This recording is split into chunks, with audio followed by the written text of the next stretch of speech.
दोस्तों एक ऐसा पत्थर जिसे ठोकने से घंटी जैसी आवाज आने लगती है।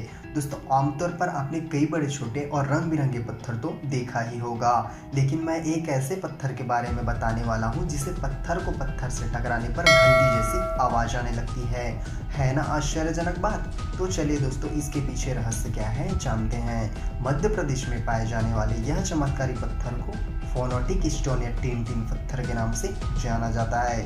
यह पत्थर मध्य प्रदेश के देवास जिले में एक गांव उदयनगर के पहाड़ी इलाकों पर स्थित है और खास बात यह है दोस्तों कि यह पत्थर सिर्फ भारत में ही पाया जाता है।